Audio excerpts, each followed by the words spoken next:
পুরো পৃথিবী জুড়ে বাজছে তৃতীয় বিশ্বযুদ্ধের দামামা। আর এরই মধ্যে আমাদের হাতে এসেছে গুরুত্বপূর্ণ আপডেট আন্তর্জাতিক সংবাদ। শুরুতেই থাকছে যুদ্ধবিরতি ইস্যুতে নেতানিয়াহুর নিরাপত্তা সহ ৩ মন্ত্রীর পদত্যাগ। এদিকে ভেস্তে গেল চুক্তি, গাজায় ফের হামলা শুরু ইসরায়েলের। আরও জানাবো গাজায় যুদ্ধবিরতিতে দেরি, ইসরায়েলি বাহিনীর হামলায় নিহত ৮। এদিকে গাজায় ইসরায়েলি বাহিনীর হামলার প্রথম ঘন্টায় ১০ জন নিহত। সর্বশেষ জানিয়ে দিব পাকিস্তান আফগানিস্তান সম্পর্ক এখন চ্যালেঞ্জের মুখে। শুনছিলেন হাতে পাওয়া আপডেট আন্তর্জাতিক সংবাদের শিরোনাম, এবারে বিস্তারিত। তবে তার আগে অনুরোধ রইল ভিডিওটিতে একটি লাইক দিন এবং কমেন্ট করে জানিয়ে দিন ভিডিও সম্পর্কে আপনার মূল্যবান মতামত। আরও জানিয়ে দিন ভিডিওটি কোথা থেকে দেখছেন বা কোন জেলা থেকে দেখছেন। যুদ্ধবিরতি ইস্যুতে নেতানিয়াহুর নিরাপত্তা সহ ৩ মন্ত্রীর পদত্যাগ। গাজা যুদ্ধবিরতি চুক্তির বিরোধিতা করে ইসরায়েলের অতি ডানপন্থী জাতীয় নিরাপত্তা মন্ত্রী ইতামার বেন গভির পদত্যাগ করেছেন। তার সঙ্গে তার জাতীয়তাবাদী ধর্মীয় দল ওজামা ইয়েহুদিতের আরও ২ মন্ত্রীও পদত্যাগ করেছেন, খবর রয়টার্সের। রোববার গাজায় যুদ্ধবিরতি কার্যকর হওয়ার দিনেই এমন খবর এলো। যদিও যুদ্ধবিরতি স্থানীয় সময় সকাল 8:30টায় কার্যকর হওয়ার কথা থাকলেও এ প্রতিবেদনে আরও বলা হয়েছে ওজমা ইয়েহুদি বা ইহুদি শক্তি পার্টি এখন থেকে আরও ক্ষমতাসীন জোটের অংশ থাকবে না। তবে দলটি বলছে তারা নেতানিয়াহু সরকারের পতন ঘটানোর চেষ্টা করবে না।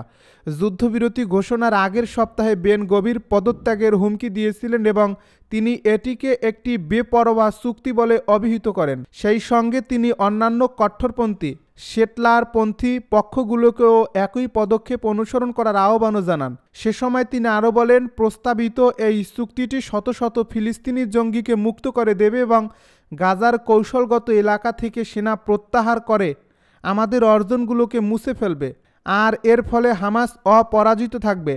তবে যুদ্ধবিরতি এই চুক্তি অনুযায়ী প্রথম ধাপে যেসব জিম্মিদের মুক্তি দেওয়া হবে তাদের নামের তালিকা না দেওয়া পর্যন্ত গাজায় যুদ্ধবিরতি শুরু হবে না বলে জানান ইসরায়েলি প্রধানমন্ত্রী বেনিয়ামিন নেতানিয়াহু। রোববার বেনিয়ামিন নেতানিয়াহুর কার্যালয়ে এক বিবৃতিতে জানিয়েছে, প্রধানমন্ত্রী ইসরায়েলি প্রতিরক্ষা বাহিনীকে নির্দেশ দিয়েছেন যতক্ষণ না হামাস মুক্তি দিতে চাওয়া জিম্মিদের তালিকা দিচ্ছে ততক্ষণ পর্যন্ত যুদ্ধবিরতি শুরু হবে না।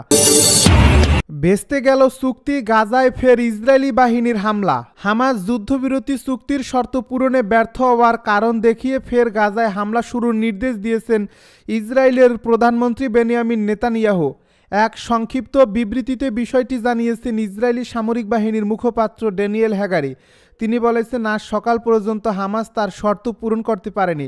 চুক্তি অনুযায়ী হামাস ইসরায়েলকে জিম্মিদের তালিকা দেয়নি। তিনি আরও বলেন, প্রধানমন্ত্রীর নির্দেশ অনুসারে যতক্ষণ পর্যন্ত হামাস তার দায়িত্ব পালন না করছে ততক্ষণ পর্যন্ত যুদ্ধবিরতি কার্যকর হবে না। যতক্ষণ না হামাস চুক্তির প্রতি তার বাধ্যবাধকতা পূরণ করছে না ততক্ষণ গাজায় ইসরায়েলের সামরিক বাহিনী হামলা চালিয়ে যাবে। স্থানীয় সময় রবিবার সকাল 8:30টায় যুদ্ধবিরতি কার্যকর হওয়ার কথা ছিল। এছাড়া যুদ্ধবিরতি চুক্তি কার্যকর হওয়ার 24 ঘন্টা আগে ইসরায়েলি জিম্মিদের তালিকা দেওয়ার কথা ছিল হামাসের। রোববার বেনিয়ামিন নেতানিয়াহুর কার্যালয়ে এক বিবৃতিতে জানিয়েছে, প্রধানমন্ত্রী ইসরায়েলি প্রতিরক্ষা বাহিনীকে নির্দেশ দিয়েছেন যতক্ষণ না হামাস মুক্তি দিতে চাওয়া জিম্মিদের তালিকা দিচ্ছে ততক্ষণ পর্যন্ত যুদ্ধবিরতি শুরু হবে না। স্থানীয় সময় সকাল 8:30টা থেকে যুদ্ধবিরতি কার্যকর হওয়ার কথা। এর কিছুক্ষণ পরেই এক বিবৃতিতে হামাস কারিগরি ত্রুটির কারণে জিম্মিদের নামের তালিকা হস্তান্তরে বিলম্ব হচ্ছে বলে জানিয়েছে। এ বিবৃতিতে আরও বলা হয়েছে, হামাস যুদ্ধবিরতি চুক্তির প্রতি প্রতিশ্রুতিবদ্ধ। প্রসঙ্গত, গত বুধবার যুক্তরাষ্ট্র, মিশর ও কাতারের মধ্যস্থতায় যুদ্ধবিরতি চুক্তিতে সম্মত হয় হামাস ও ইসরায়েল। আজ রোববার স্থানীয় সময় সকাল 8:30টা থেকে যুদ্ধবিরতি ও বন্দি বিনিময় চুক্তি কার্যকর হওয়ার কথা ছিল। গাজায় যুদ্ধবিরতিতে দেরি, ইসরায়েলি হামলায় নিহত ৮। ফিলিস্তিনের অবরুদ্ধ গাজায় যুদ্ধবিরতি কার্যকর হতে বিলম্ব হওয়ায় উপত্যকাটিতে ড্রোন হামলা চালিয়েছে ইসরায়েলি সেনাবাহিনী। এতে অন্তত ৮ জন নিহত এবং 25 জন আহত হয়েছেন। ফিলিস্তিনি সিভিল ইমার্জেন্সি সার্ভিসের বরাতে রোববার এক প্রতিবেদনে এই তথ্য জানিয়েছে ব্রিটিশ বার্তা সংস্থা রয়টার্স। ফিলিস্তিনি সিভিল ইমার্জেন্সি সার্ভিস জানিয়েছে, যুদ্ধবিরতি কার্যকর বিলম্বিত হওয়ায় গাজায় ইসরায়েলি হামলায় কমপক্ষে ৮ জন ফিলিস্তিনি নিহত এবং ২৫ জন আহত হয়েছে। এর আগে যুদ্ধবিরতি চুক্তি অনুযায়ী প্রথম ধাপে যেসব জিম্মিদের মুক্তি দেওয়া হবে তাদের নামের তালিকা না দেওয়া পর্যন্ত গাজায় যুদ্ধবিরতি শুরু হবে না বলে জানান ইসরায়েলি প্রধানমন্ত্রী বেনিয়ামিন নেতানিয়াহু। গাজায় ইসরায়েলি বাহিনীর হামলার প্রথম ঘণ্টায় ১০ জন নিহত। হামাস পরিচালিত গাজার বেসামরিক প্রতিরক্ষা সংস্থার একজন মুখপাত্র জানিয়েছেন, যুদ্ধবিরতি কার্যকর হওয়ার কথা ছিল স্থানীয় সময় সকাল ৮:৩০টায়, কিন্তু প্রযুক্তিগত কারণে জিম্মিদের তালিকা পাঠাতে বিলম্ব হওয়ায় ইসরায়েলি বাহিনী আবারও হামলা শুরু করেছে। এতে হামলা শুরুর প্রথম ১ ঘণ্টায় ১০ জন নিহত হয়েছে। হামাস চুক্তির শর্ত পূরণে ব্যর্থ হয়েছে দাবি করে রবিবার সকাল ৮:৩০টার পর থেকে আবার বিমান হামলা শুরু করে ইসরায়েলি বাহিনী।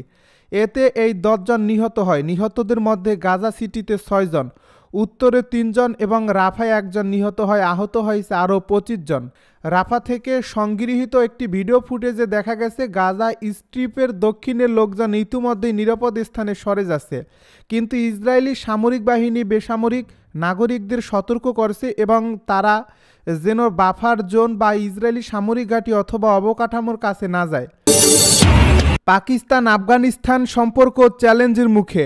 সাম্প্রতিককালে পাকিস্তান ও আফগানিস্তানের মধ্যে পাল্টাপাল্টি হামলা দেশ দুইটির মধ্যে দ্বিপাক্ষিক সম্পর্ক বজায় রাখতে চ্যালেঞ্জ হয়ে দাঁড়িয়েছে। চলতি বছরের শুরুর দিকে ডুরান্ডো লাইনে দুই দেশের মধ্যে সংঘর্ষ হয়েছে। এতে করে আঞ্চলিক স্থিতিশীলতা হুমকির মুখে পড়েছে খবর খামা পেরেসের। এ প্রতিবেদনে বলা হয়েছে, আফগানিস্তানের কুনার প্রদেশের নাওয়া পাস এলাকায় সর্বশেষ হামলা চালায় পাকিস্তান। এতে হতাহতের এই ঘটনাও ঘটেছে। এর আগে গত ২৪ ডিসেম্বর পাকিস্তানি বাহিনীর হামলায় আফগানিস্তানে নিহত হয়েছে অন্তত ৫০ জন। নিহতদের মধ্যে বেশিরভাগই ছিল নারী ও শিশু।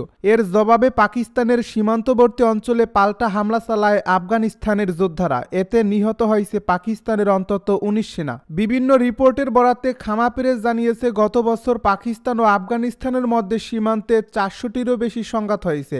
এসব সংঘাতের ফলে পারস্পরিক বিশ্বাস কমেছে এবং এসব সংঘাত আন্তর্জাতিক আইনের লঙ্ঘন।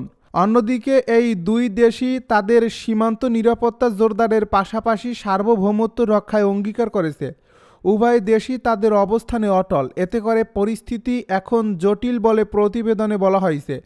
সীমান্তবর্তী এই অঞ্চলে হামলার জন্য নিষিদ্ধ ঘোষিত তেহরিক ই তালেবান পাকিস্তান গোষ্ঠীকে দায়ী করে আসছে পাকিস্তান। তবে সর্বশেষ পাকিস্তানের চালানো এই হামলায় বেসামরিক লোক নিহতের ঘটনায় ক্ষুব্ধ হয়েছে আফগানিস্তান। পাকিস্তানের এই হামলায় বেসামরিক লোক হতাহত ছাড়াও মসজিদ ক্ষতিগ্রস্ত হয়েছে। এতে আফগানদের মধ্যে ক্ষোভ বেড়েছে।